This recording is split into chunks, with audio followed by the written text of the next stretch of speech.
Do you ever lay awake at night wondering how you can protect your loved ones, especially if they have special needs in case of your passing? Well, if you've been wondering that, you're in the right place.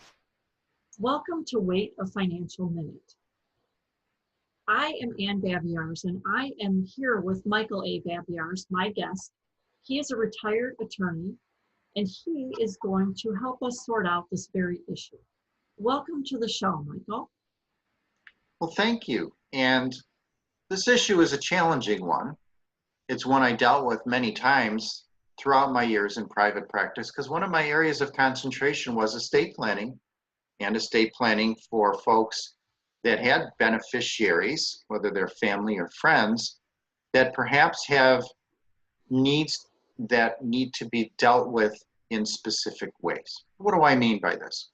Perhaps you have a beneficiary that has some sort of physical or mental disability or are differently enabled perhaps, and they may never be able to manage their own money or have difficulty with some of the activities of daily living. Perhaps you have beneficiaries that have problems with drugs or alcohol. Perhaps you have beneficiaries that just have trouble managing money. They're spendthrift is the old-fashioned phrase we kind of use for that.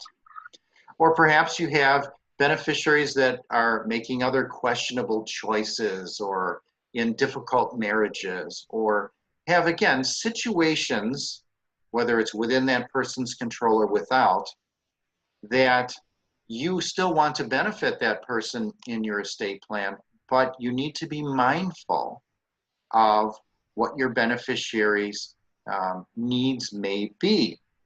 And this is not a time for sentimentality.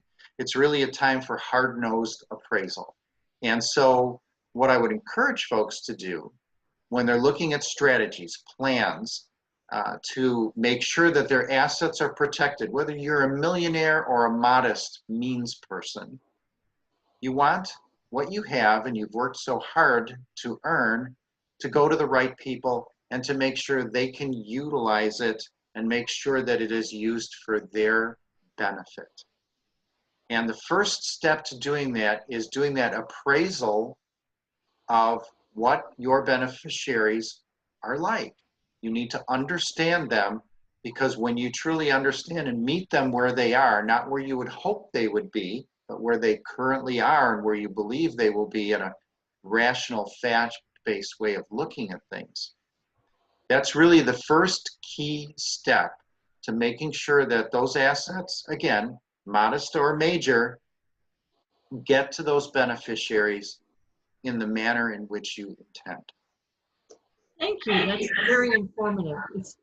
It's tough to make those choices sometimes, but they do need to be made if you want to have a functional plan. So thank you for weighing in on that.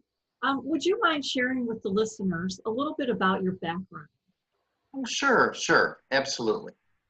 Well, as mentioned earlier, estate planning was one of my areas of concentration in my 25 plus years of private practice, where I owned my own law firm in the suburbs of Chicago. And I did a lot of teaching during that time and continue to teach to this very day, even after retiring from the practice of law. I've taught everything from a collegiate level to adult education to private schools to corporate trainings. And although I don't give legal advice anymore, don't meet with clients, don't practice law, I still teach. I love to teach. It allows me to help individuals who, can benefit from my expertise and my background through an educational format, whether it be courses or whether it be a program like the one you have right now. Thank you. Yes, and for anybody who wants to dig a little bit deeper into these topics, we have a course below, Protect Yourself and Your Assets. You can click on the link to find out more about that.